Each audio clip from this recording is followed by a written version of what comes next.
Je suis heureux de voir qu'une nouvelle France se dessine sous nos yeux. Ces mots sont ceux de Lionel Jospin qui s'exprimait le 31 décembre 2000 dans le journal Le Monde.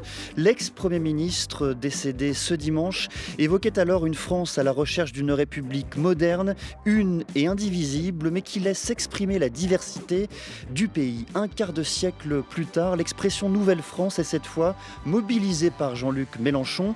Il s'agit pour le leader de la France insoumise de désigner le brassage culturel de la population française à travers un prisme antiracisme et décolonial. Alors que recouvre véritablement cette expression et comment s'inscrit-il dans la stratégie électorale de la France insoumise? L'AFI vise-t-elle juste ou mal en occupant le terrain identitaire? Deux invités ce soir pour en débattre. Manuel Cervera-Marzal, bonsoir. Bonsoir. Vous êtes sociologue à l'Université de Liège et au fond de la recherche scientifique. Je signale deux de vos ouvrages. Le premier intitulé Populisme de gauche, sociologie de la France insoumise, qui a paru à la Découverte en 2021 et apparaître en mai prochain pour une démocratie sauvage, une sociologie charnelle au cœur des luttes et des conflits. C'est aux éditions de la Découverte. Face à vous, Adrien Matou, bonsoir. Bonsoir. Vous êtes directeur adjoint de la rédaction de Marianne. Merci à vous deux d'être présents ce soir dans Question du soir.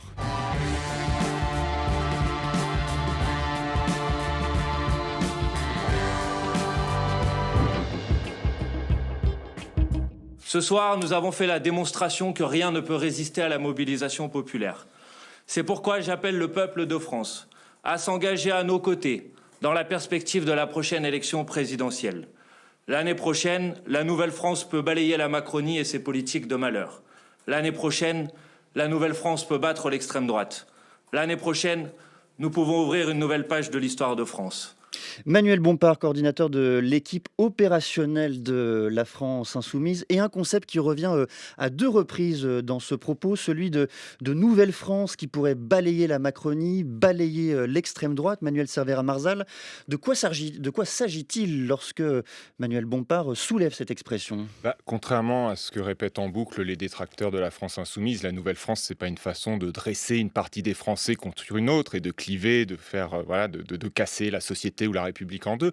La Nouvelle France, c'est un constat sociologique qui est simple, c'est qu'aujourd'hui, en 2026, dans la Ve République, on est dans une société qui est fondamentalement différente de ce que cette République était lorsqu'elle a été fondée en 1958, période où, je vais prendre trois exemples, c'est très simple, où les femmes n'avaient pas le droit d'ouvrir un compte bancaire sans l'autorisation de leur mari, pas le droit non plus de travailler, n'avaient pas accès au divorce par consentement mutuel. On voit bien qu'on n'est plus dans cette période, même s'il y a des féminicides tous les jours, qu'à travail égal, elles gagnent 25% de moins que les hommes. Mais il y a eu des choses qui ont changé sur cette question du genre.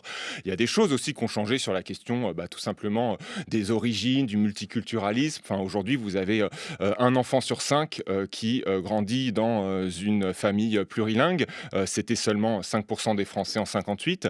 Vous avez aujourd'hui une personne sur 4 qui a un grand-parent étranger. C'était seulement une personne sur 10 lorsque notre régime, dans lequel on est toujours, je le rappelle, a été fondé. Et puis, dernier élément, parce que justement, ceux qui critiquent l'idée de Nouvelle-France disent oui, en fait, il veut parler des personnes d'origine étrangère et puis des minorités de genre en effaçant, en invisibilisant la classe ouvrière, les petits blancs. Enfin, c'est ça derrière la critique un peu explicite ou implicite, mais non, en fait, l'idée de Nouvelle-France, c'est aussi de dire que cette France-là, la France rurale, la France des ouvriers, tout ce que vous voulez, elle existe toujours, bien évidemment. Rappelons, contre ceux qui disent que la classe ouvrière a disparu, qu'il y a aujourd'hui parmi la population 24%, parmi la population active, 24% d'ouvriers en France. Simplement, ces ouvriers, c'est plus les ouvriers d'usine des années 50 ou des années 60. Aujourd'hui, les ouvriers, ils travaillent où? Et les ouvrières, bien sûr, massivement.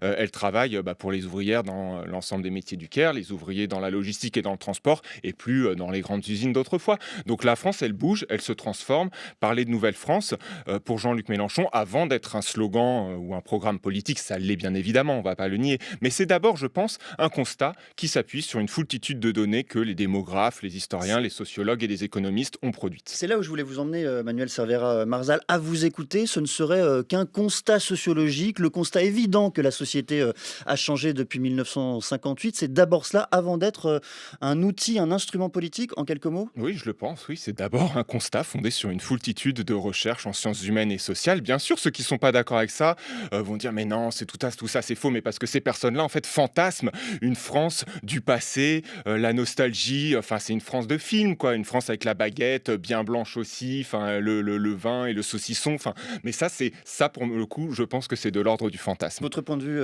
Adrien Matou, la France insoumise est d'abord un laboratoire de recherche qui dresse des constats? Vous devinez que je ne vais pas être tout à fait d'accord. Alors, je suis d'accord sur le constat, hein, bien évidemment. Personne ne prétend que la classe ouvrière française et même que la population française est exactement la même aujourd'hui qu'en 1958. Évidemment, Jean-Luc Mélenchon fait de cette nouvelle France, de la mobilisation de cette nouvelle France, un programme politique. Et me semble-t-il, alors effectivement, comme vous l'avez dit, il prend appui sur des réalités sociologiques tout à fait incontestables. On sait très bien que parmi la classe ouvrière, parmi les classes populaires françaises plus largement, il y a beaucoup plus de gens ayant des origines immigrées que par le passé. Ceci dit, il me semble qu'il y a une intention politique derrière et qu'il y a quand même une montée en puissance du facteur identitaire dans le discours politique et la volonté de mobiliser ces populations sur la base de l'identité. Et j'en veux pour preuve d'ailleurs le fait que l'Institut La Boétie, alors effectivement la France Insoumise n'est pas un institut de recherche, mais elle a une fondation intellectuelle qui produit de la recherche. Qui est un institut de formation. Voilà. Et ils ont publié un livre qui s'appelle Nouveau peuple, nouvelle gauche, coordonné par le sociologue Julien Talpin. Et ça vaut le coup quand même de le citer, je pense, hein, parce qu'il dit « Penser la relation de la gauche aux classes populaires suppose de dépasser une appréhension monolithique de celle-ci et d'adopter une approche intersectionnelle qui mêle propriété sociale, raciale, territoriale, générationnelle et genrée. » Et la philosophe Nancy Fraser ajoute « Tel que je la comprends, la race n'est pas simplement culturelle, mais constitue un mode de division de la classe ouvrière. » Alors, c'est une rhétorique qui est quand même relativement nouvelle à gauche et relativement nouvelle en France, puisque j'ai envie de dire qu'il y a deux logiques que ça vient percuter. Il y a la logique marxiste qui, effectivement, au sens orthodoxe du terme, considérait qu'il fallait s'adresser aux gens sur la base de leur appartenance à une classe sociale et que ça prenait le pas sur tout le reste. Et il y a, on en parlera sans doute dans le suite de l'émission, l'approche universaliste française traditionnelle qui consiste à mettre au second plan ces aspects ethniques, identitaires, raciaux. La France insoumise, dans son discours, fait monter au premier rang des priorités cette approche identitaire et on espère le faire en parlant de thématiques. Hein. On pense évidemment à la Palestine, on pense à la thématique de l'islamophobie, la thématique des violences policières mais pris sous l'angle du racisme. Donc voilà, pour moi, il n'y a vraiment pas juste un constat, il y a une stratégie politique qui est de surmobiliser une partie de la population pour évidemment avoir plus d'électeurs et de le faire donc sur des bases identitaires. Je reste un instant, hein, Manuel Cervera Marzal, sur ce concept, et ce concept seulement de Nouvelle-France. On tirera après les fils vers la créolisation, mais est-ce que ce concept de Nouvelle-France revient effectivement, comme le signale Adrien Matou, au fond, à aborder petit à petit et d'une manière plus frontale qu'autrefois les questions identitaires ? Mais en fait, je comprends pas pourquoi vous dites identitaire, parce que ça veut rien dire ce terme. C'est utilisé parfois pour désigner des groupes antiracistes ou féministes, mais parfois aussi pour désigner des groupuscules d'extrême droite comme Génération Identitaire qui tapent des migrants à la frontière franco-italienne, ou pour désigner la politique de Nicolas Sarkozy quand il crée le ministère de l'Identité nationale et de l'immigration. Parfois, c'est pour des mouvements indépendantistes. Vous voyez bien, tout ça, c'est des choses qui n'ont strictement rien à voir, mais qu'on qualifie d'identitaire. Donc est-ce que c'est plus juste ? Non, mais identité, c'est pas le bon terme. En fait, identité, c'est pas le bon terme. Il n'est pas pertinent. Il permet pas d'y voir plus clair. Parfois, d'ailleurs, au lieu d'identitaire, vous avez dit identitaire, Adrien Matou. Parfois, vous dites communautaire à la place, pour dire que voilà, que la France insoumise exacerbe des communautés repliées sur elles-mêmes, qui se couperaient une fois de plus de l'universalisme et de la République. Mais excusez-moi, le vrai communautarisme aujourd'hui, il est où ? C'est un communautarisme bourgeois et c'est un communautarisme blanc. Il faut le dire. Excusez-moi de cette parenthèse. On parle depuis la maison de la radio dans le 16e arrondissement. J'ai marché rien que 5 minutes à pied pour venir ici. Je suis passé à côté de la Villa Montmorency, une gated community dans laquelle sont cloisonnés, enfermés derrière des barricades les milliardaires français dans leur grande majorité. Même dans ce studio, on est bien placé pour le dire. Et même dans ce studio. Alors, je ne sais pas si on est tous milliardaires dans ce studio. Moi, je ne le suis pas. Mais par contre, le communautarisme blanc. Mais bien sûr, Quentin. Tous les lieux de pouvoir dans ce pays, que ce soit du pouvoir politique, du pouvoir économique ou du pouvoir intellectuel, on est à France Culture, sont des lieux d'une blanchité criante. Donc, l'identitarisme, s'il y en a un, mais je ne pense pas que le concept soit pertinent, mais s'il y en a un, il est ici, il n'est pas du côté des opprimés. C'est pour ça que je ne parlerai pas de questions de partis identitaires, mais minoritaires, parce qu'ils défendent les personnes qui sont minoritaires, pas au sens numérique du terme, il y a peu plus de femmes que d'hommes aujourd'hui en France, mais minoritaires au sens politique, au sens opprimé, exploité et dominé. Adrien Matou, est-ce que minoritaire, ça convient mieux justement dans la définition, même dans la circonscription de cette expression qu'est la Nouvelle-France? Bon, pourquoi pas? Alors, je ne sais pas si on va faire un débat sémantique, mais moi, ce que C'est un je peu le voulais sujet du dire, jour, hein, quand oui, même. tout à fait, mais c'est pas que de la sémantique, il y a de la politique derrière, il y a de l'idéologie. Ce que vous avez dit sur l'identitarisme blanc, oui, peut-être, mais il n'est pas interdit de penser que plusieurs identitarismes, plusieurs communautarismes peuvent exister. Et en réalité, moi, ce à quoi je m'attaque, entre guillemets, c'est de mobiliser sur la base de ce critère-là. Et c'est-à-dire que, quelque part, on a l'impression que la France insoumise importe en France ce qu'on a pu voir dans les pays anglo-saxons qu'on appelait l'identity politics, qui est de dire on va rompre avec cette logique marxiste socialisante qu'on considère comme étant vieillotte et on va s'adresser aux gens sur la base de ces critères-là.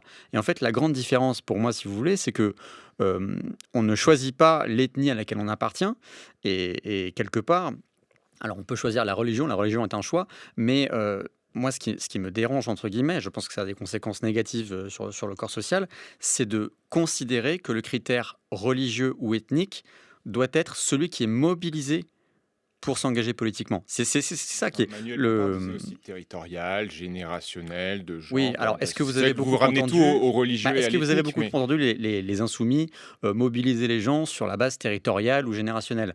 Non, on va pas se la mentir. ségrégation socio-spatiale qui s'abat sur tout un tas de banlieues populaires des grandes métropoles. Elle existe, mais c'est pas celle qui est parlent mobilisée dans le régulièrement. discours politique. Alors je voudrais qu'on continue justement cette entreprise de décortiquer les termes liés à cette idéologie de la France insoumise.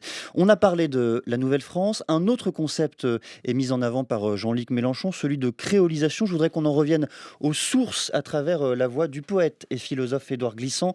Il s'exprimait dans le 13h de France Inter en 1993. Les cultures du monde entier sont en contact, se repoussent, s'harmonisent, se combattent, mais on a conscience de cela, mais on n'a pas conscience des conséquences. Et les conséquences, c'est que peu à peu, inconsciemment ou consciemment, notre mentalité change, que notre propre culture devient une part des synthèses de toutes les autres cultures. Et ça, j'estime que c'est une chance et qu'il y a là des voies à suivre pour combattre les fanatismes et les sectarismes. Et ce qui s'est passé là dans les Antilles se passe à l'heure actuelle dans le monde. Je recommence avec vous, Manuel Cervera-Marzal. C'est vous l'exégète ici de la Oui, France merci, insoumise. Quentin. Pourquoi Jean-Luc Mélenchon mobilise-t-il ce concept de créolisation et comment le met-il au goût du jour, au goût de cette nouvelle France ? Pourquoi le mobilise-t-il? Pour deux raisons qui n'ont strictement rien à voir. La première, c'est que Jean-Luc Mélenchon a besoin d'adosser sa stratégie électorale, c'est fondamentalement quelqu'un qui veut se faire élire à l'Élysée, sur un travail doctrinal, intellectuel, idéologique. Ça, à peu près tout le monde le reconnaît, hein. C'est quelqu'un qui lit, qui est un érudit, qui va chercher du côté de la littérature, comme de l'histoire, comme des sciences sociales, comme de la poésie, des sources d'inspiration donc, bien sûr que par moments, il les instrumentalise, il joue aussi de cette image, mais ça fait partie du jeu. Mais voilà, c'est quelqu'un qui a toujours voulu fonder sa stratégie politique sur une réflexion doctrinale.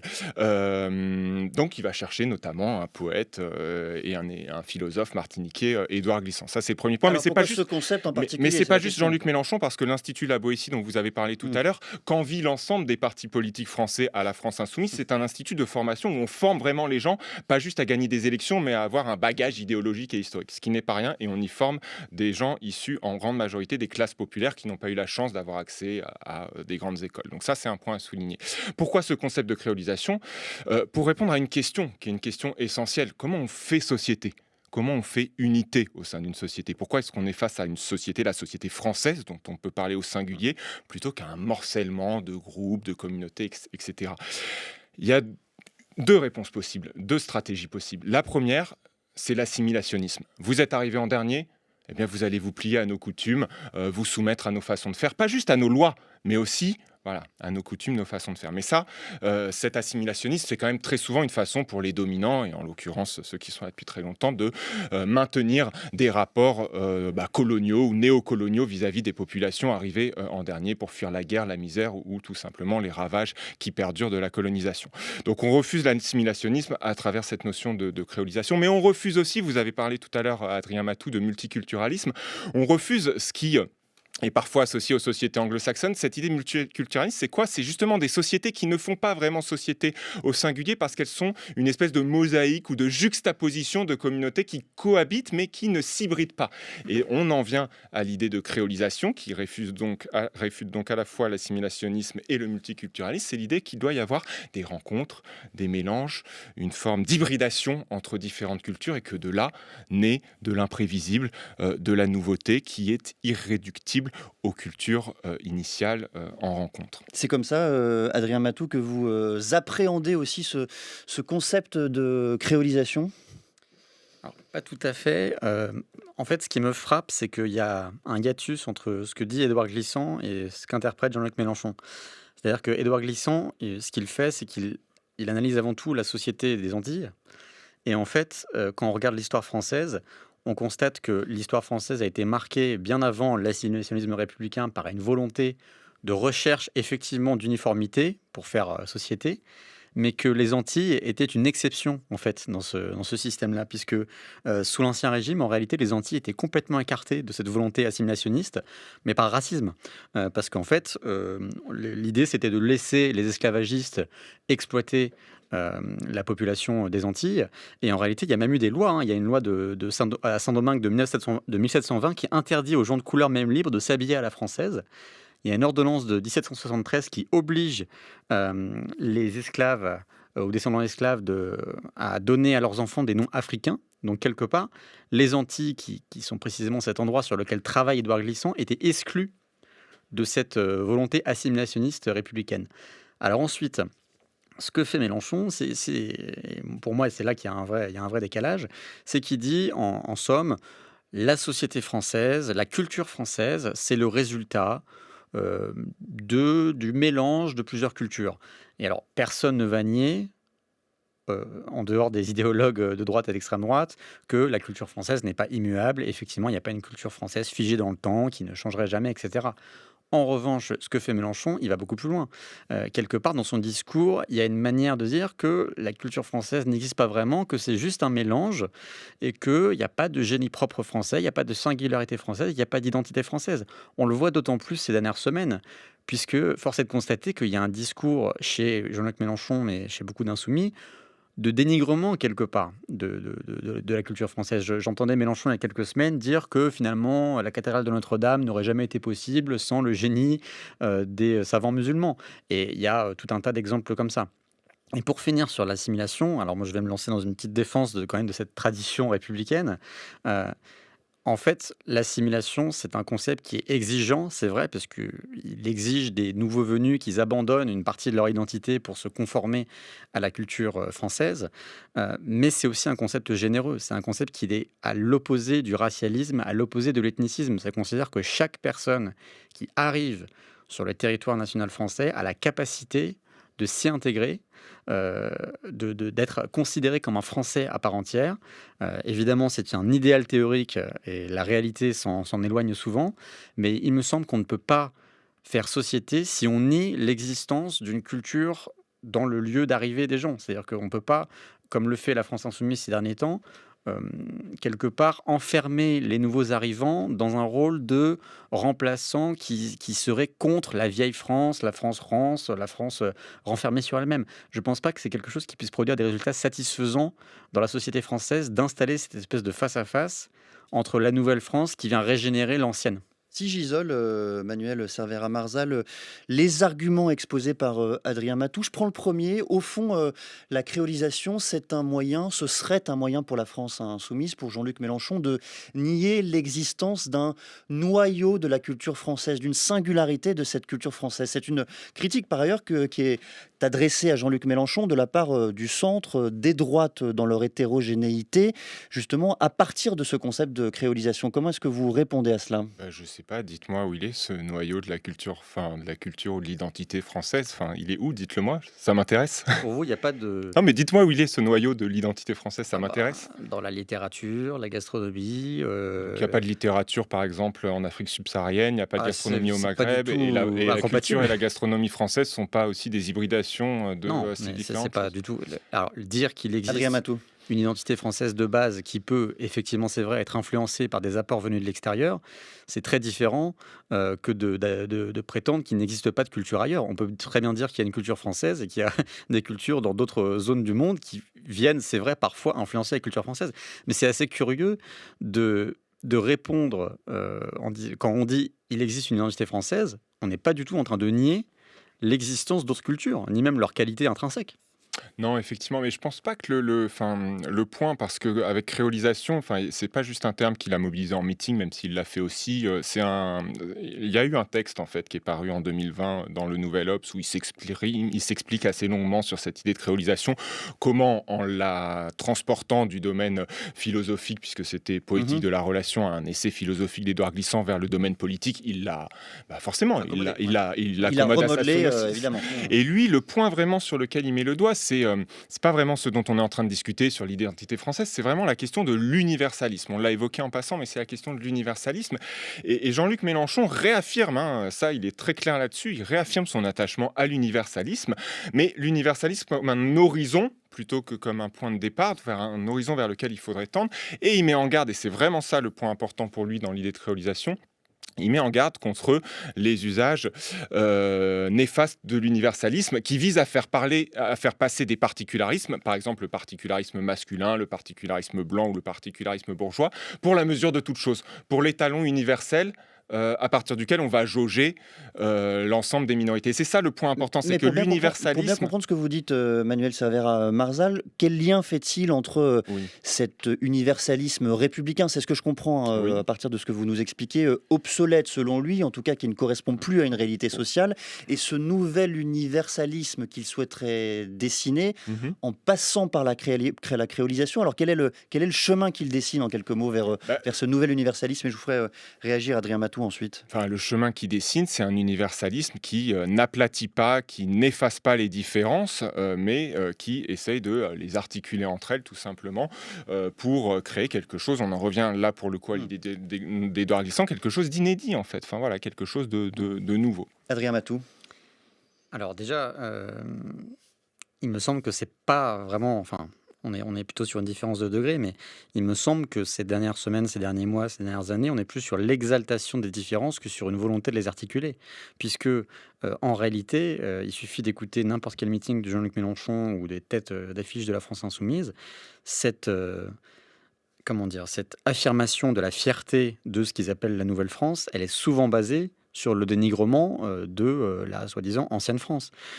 Il me semble qu'on est quand même dans un discours de confrontation, de dénigrement. Et ensuite, alors c'est vrai que en fait, on a coutume dans une certaine tradition de gauche radicale de considérer que l'universalisme républicain n'est finalement qu'un faux-né de la domination bourgeoise et que c'est un moyen pour la bourgeoisie blanche dominante d'imposer aux autres ses mœurs, ses habitudes. Impossible de nier qu'il y a une part de violence dans l'assimilationnisme, puisque c'est vrai, on exige que les gens se conforment aux habitudes et qu'ils abandonnent quelque part une part de leur identité. Mais encore une fois, si on veut échapper, vous en parliez, au multiculturalisme, à la simple juxtaposition des communautés, il faut bien qu'il existe une norme de départ. Il faut bien qu'il existe une base, une identité. Et il me semble que l'identité française n'est pas, loin s'en faut, excluante et violente envers tout le monde. Il faut qu'il y ait une base de départ à laquelle s'agrègent les gens. Et il me semble qu'aujourd'hui, on souffre de cette absence de repères, cette absence d'idéal, cette absence d'identité. Quelque part, la France a du mal à définir quelles sont ses valeurs, quel est le point de départ, quel est le point d'arrivée. Et je pense que la France Insoumise participe malheureusement de cette confusion. La voix de Jean-Luc Mélenchon, il s'exprimait lors d'un meeting de soutien à la liste Demain Toulouse, c'était le 22 janvier dernier. Nous avons besoin d'élections municipales qui puissent être une démonstration du niveau de conscience politique du peuple français dans sa diversité, de la capacité de nos listes à incarner la nouvelle France, celle du grand remplacement, celle de la génération qui remplace l'autre parce que c'est comme ça depuis la nuit des temps et que c'est pas parce qu'il y a 10 dingues dans un coin qui tout d'un coup ont peur d'être remplacés par leurs enfants que nous devons partager leur peur. La nouvelle France, la voici. C'est quand même troublant, Manuel Cervera-Marzal, d'entendre Jean-Luc Mélenchon parler de grand remplacement. Alors évidemment, il n'en parle pas comme Renaud Camus, ce théoricien d'extrême droite qui explique qu'une partie de la société française serait remplacée par les populations immigrées. Il parle de remplacement générationnel, mais tout de même sur l'emploi, le réusage de cette expression. Qu'en pensez? Comment l'analyser? En fait, ça s'inscrit dans une vieille stratégie rhétorique et politique qui consiste à retourner le stigmate.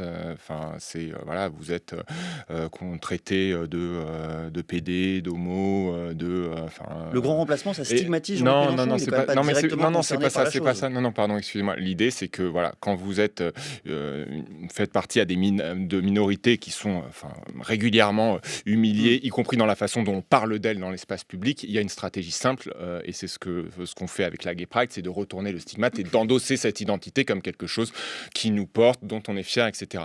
Grand remplacement, c'est une idée d'extrême droite qui a été démentie par tous les démographes, selon laquelle on ferait face à une submersion migratoire. Bon, tout ça, c'est des fadaises, mais c'est ça l'idée, elle s'est imposée, elle s'impose y compris... dans de vastes pans de la société française qui ne sont pas d'extrême droite. Jean-Luc Mélenchon, il a tenté de manière fort banale de retourner les stigmates. Moi, je pense que, et de retourner le sens de cette expression en disant mais grand remplacement, c'est pour parler des générations. Moi, je trouve ça assez maladroit parce qu'en réalité, ça donne quand même le point à une idée dont on comprend bien et tout le monde, malgré ce que peut répéter Jean-Luc Mélenchon, continue de l'interpréter comme ça. En fait, grand remplacement, c'est bien une question de migration et d'une soi-disant une culture qui remplace une autre. Donc, je trouve que là-dessus, il a plutôt été assez maladroit. Adrien Matou. Bon, on est plutôt d'accord, tout arrive. Bon, moi, je pense que c'est... Bon, on ne va pas non plus trop l'interpréter parce qu'en réalité, contrairement à Créolisation et Nouvelle-France, c'est apparu une fois. Et, c'est bien moins il a théorisé. pu- voilà. Ça n'est pas ça, assis sur une doctrine, Ça effectivement. n'a pas été théorisé. Moi, je pense en effet que c'est une erreur de sa part, puisque en fait, ça donne l'impression qu'il accrédite l'existence du grand remplacement, mais qu'il pense que c'est une bonne chose. Voilà. Ce qui est quand même pas très adroit. Et je pense plus globalement, peut-être qu'on va en reparler, que se positionner sur ce clivage identitaire et le mettre au sommet de la hiérarchie politique, c'est pas une bonne chose quand on est un politique de gauche. Bon, alors on avance justement du point de vue stratégique cette fois. Est-ce que la France insoumise a raison? Je commence avec vous, Adrien Matou, a raison là aussi du point de vue strictement électoraliste d'aborder, de mobiliser ce type de questions, ce type de concept. Alors identitaire ou minoritaire, c'est selon. Alors déjà, il faut expliquer la volonté. La volonté, elle est d'aller chercher ce que les insoumis appellent le 4e bloc, et qui est donc constitué de cette nouvelle France. Donc c'est des Français issus de l'immigration, qui vivent dans les quartiers populaires de banlieue, et qui sont des gens qui aujourd'hui votent moins que les autres Français. Il y a beaucoup plus d'abstention dans ces villes qu'ailleurs. D'où vient l'expression 4e bloc? Alors 4e bloc, en gros, ils considèrent qu'il y a un bloc de droite, un bloc du centre, un bloc de gauche, et qu'il y a un réservoir d'abstentionnistes à mobiliser. Mais c'est une idée théorisée par le parti. Manuel Bompard en parle souvent, Mélenchon également. Alors, première remarque, c'est assez commode en réalité parce que en fait, ça évite d'avoir à se poser la question de convaincre des électeurs qui votent aujourd'hui pour la droite, pour le centre ou pour une autre liste de gauche. Donc on se dit pas, on va essayer de ramener des gens qui votent pour d'autres personnes. On se dit il y a des gens qui votent pas, donc ils sont sans doute d'accord avec nous au fond et il suffit qu'on les mobilise pour les ramener vers nous. Et donc l'idée, c'est de les mobiliser en leur parlant des sujets qui les concernent, islamophobie, Gaza, violence policière, antiracisme, etc. Je pense que c'est potentiellement une idée qui peut permettre à Jean-Luc Mélenchon d'arriver au second tour, pourquoi pas, et encore. Mais par contre, le gros défaut de cette stratégie, c'est que force est de constater qu'elle a dressé une grande partie du pays contre Jean-Luc Mélenchon. C'est-à-dire que depuis que les Insoumis ont mis en place cette stratégie, on peut dater ça environ à 2019, qui est la participation à Jean-Luc Mélenchon de la marche contre l'islamophobie. Jean-Luc Mélenchon est devenu une des personnalités politiques les plus rejetées par les Français. On a l'impression que le barrage républicain, le front républicain d'hier, pourrait aujourd'hui se dresser contre la France insoumise. Et on l'a constaté lors des dernières municipales, même s'il ne faut pas surinterpréter, on a quand même quelques éléments d'analyse. Les insoumis, quelque part, c'est assez ironique, ils ont mobilisé des abstentionnistes, mais contre eux. Je prends l'exemple de Toulouse, où c'était François Piquemal qui était au second tour contre Jean-Luc Moudenc, candidat de droite. Eh bien, Jean-Luc Moudenc a vu son score augmenter dans des proportions assez étonnantes, parce que visiblement, il y a des électeurs abstentionnistes qui se sont levés pour aller voter contre la France insoumise. Donc moi, je pense que tactiquement, stratégiquement, on ne peut pas gagner sur cette ligne parce qu'elle est trop clivante et elle a vraiment isolé la France insoumise du reste du pays. Comme vous avez dit beaucoup de choses, Adrien Matou, je réisole les arguments. Je vais me concentrer sur la première partie, sur la séduction du quatrième bloc, sur ses visées électorales. Est-ce que c'est une stratégie pertinente, Manuel Cervera-Marzal? Alors, il y a beaucoup de choses dans ce qu'a dit Adrien, là, avec lesquelles j'étais d'accord, en l'occurrence, dans ce que vous venez de décrypter. C'est vrai qu'à gauche, dans sa diversité aujourd'hui dans la gauche française, il y a plein de débats, mais il y a un débat important. Tout le monde fait le constat que d'élection en élection, le socle électoral de la gauche française, toutes tendances confondues, se situe entre 30 et 35% si on est optimiste. 30 et 35%, ça suffit pas à accéder, enfin, ça peut permettre éventuellement d'accéder au second tour, mais pas de l'emporter au second tour. Donc il y a une question qui se pose à tout le monde, c'est comment on fait pour élargir cette base jusqu'à 50% plus une voix. Et là, il y a différentes options qui sont possibles. Il y en a grosso modo 3. La première, c'est d'aller chercher les macronistes de gauche, les déçus du centre. Enfin voilà, c'est ce que propose Raphaël Glucksmann aujourd'hui. La deuxième, c'est ce que propose également une partie des unionistes. En gros, élargir le socle de la gauche. Oui, mais vers le centre, enfin ça dépend parce que les unionistes eux-mêmes sont assez divisés puisque vous le voyez le même jour, François Ruffin et Clémentine Autain lancent toutes les deux une pétition pour l'union. Enfin, ils auraient peut-être pu s'appeler et la lancer ensemble.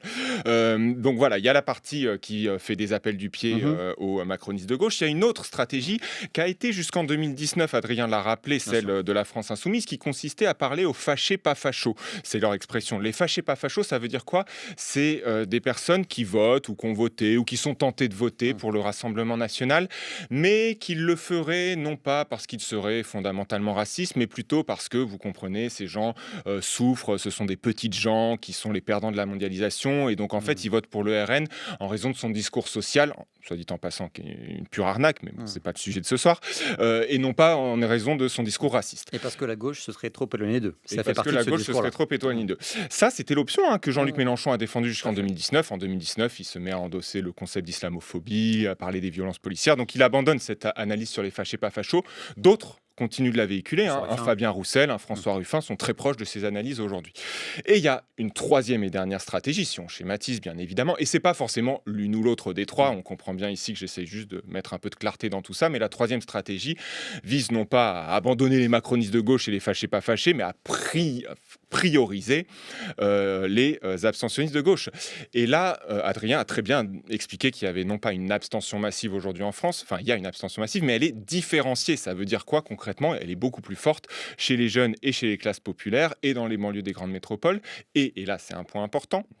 Ces catégories de la population sont aussi celles qui, sans aller voter pour la gauche, ont des opinions, des valeurs et puis des attitudes, des comportements qui font, c'est pas un trésor caché qui voterait unanimement pour la gauche, ces abstentionnistes, mais quand même, en termes de potentialité, ils sont plus susceptibles d'être convaincus d'aller voter à gauche que d'aller voter à droite ou au centre. Et donc c'est pour ça que la France insoumise aujourd'hui s'oriente plutôt vers cette troisième portion de l'électorat, parce que elle est plus nombreuse que les deux autres que j'ai cités, et deux, elle est déjà plus proche en fait des idées et du programme L'Avenir en commun que les deux autres fractions. Mais ce qui me frappe quand même là dans vos explications, c'est que vous prétendez, si je puis dire, être en accord, pardonnez-moi, dire la même chose, dans le même temps vous n'employez pas du tout les mêmes mots. Vous dites, Manuel Cervera-Marzal, vous dites que la France insoumise, sa stratégie au fond là désormais, c'est d'aller conquérir, séduire les abstentionnistes de gauche. C'est pas du tout comme ça que vous avez présenté les choses, Adrien Matou. Non, mais je crois qu'on observe tous les deux une réalité qui est la même, parce que nous sommes des gens honnêtes. Mais disons que... La façon de décrire les choses est quand même assez différente et traduit, dire, deux visions différentes. Moi, je pense qu'on a Manuel pourra me contredire s'il n'est pas d'accord, mais notre désaccord, à mon avis, il porte sur l'efficacité de la stratégie. C'est-à-dire que moi, je considère que la manière, en tout cas, dont la France insoumise cherche à surmobiliser ses électeurs, elle braque trop de gens. Et elle braque aussi des électeurs socialistes, puisqu'on constate que les alliances PS et LFI ne marchent pas beaucoup. On constate qu'il y a beaucoup d'électeurs socialistes qui vraiment sont très fâchés contre Jean-Luc Mélenchon. Alors moi, je trouve que les fâchés pas fachos, comme disait Emmanuel, donc ces électeurs... C'est leur expression. Oui, à bien eux, sûr, bien sûr. moi, Ouais. Ces électeurs de classe populaire, voilà, qui votent pour le RN ou qui sont tentés de le faire, aujourd'hui sont quand même ouvertement dénigrés par des membres de la France Insoumise qui les décrivent voilà, comme d'indécrottables le racistes, isolés dans leur campagne.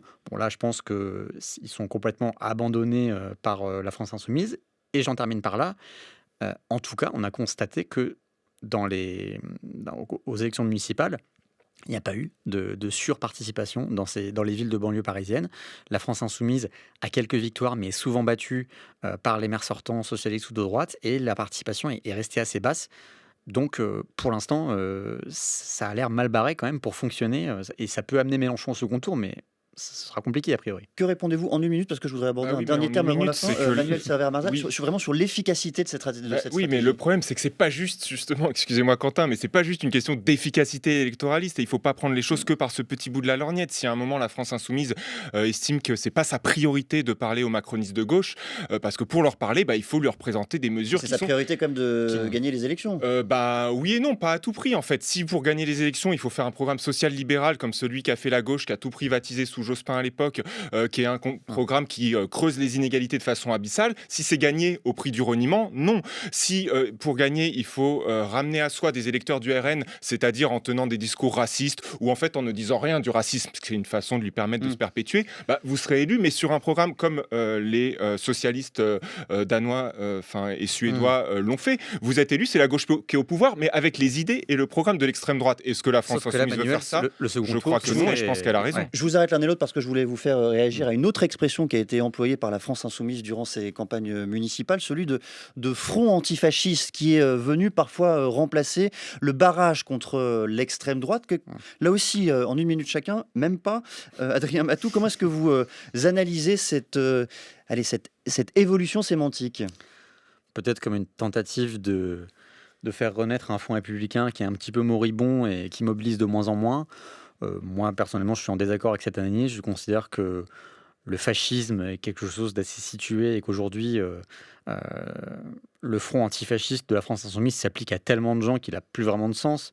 Quand j'entends le front antifasciste contre Jean-Luc Moudinque à Toulouse, j'ai quand même un sacré doute. Voilà. Et plus globalement, je trouve qu'on est envahi par cette rhétorique comme quoi les années 30 se répéteraient aujourd'hui. Je ne pense pas que ce soit une bonne manière de poser les choses. Manuel Server-Marzal, on précise par ailleurs que c'est évidemment un terme qui est venu dans un contexte particulier, celui de la mort de Quentin Dorenc. Qui n'était pas un enfant de cœur qui méritait sa minute de silence, mais un jeune néo-nazi dont on a vu les tweets grâce à Mediapart. Donc, stratégiquement alors, en quelques mots, pour front antifasciste, pour comprendre comment ils en sont venus à front antifasciste, mais vraiment en 30 secondes, j'ai compris. Il faut faire un tout petit peu d'histoire en fait. Pendant un demi-siècle en France, on parlait effectivement de front républicain, et front républicain, c'était très clair pour tout le monde, c'était contre l'extrême droite. Et la droite faisait alliance avec la gauche, et si possible, et même si nécessaire, avec des communistes contre l'extrême droite. Le problème, c'est que ça s'est fait par étapes, mais ces 5 dernières années, l'idée de front républicain s'est entièrement retournée en disant il ne faut pas faire barrage à l'extrême droite, mais à la France Insoumise. Et donc désormais, pour le bloc central et la Macronie, le front républicain, ça veut dire on fait alliance ou on prépare les alliances à venir avec l'extrême droite pour exclure la gauche du champ politique.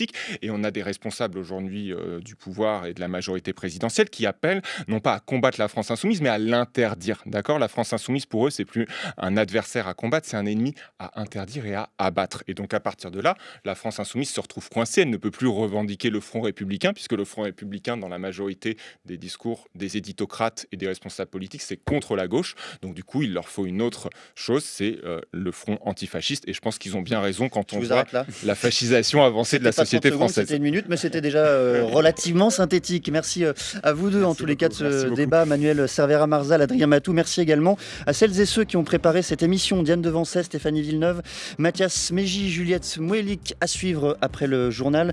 Peut-on parler de guerre de génération ? Nous parlons d'économie et de social.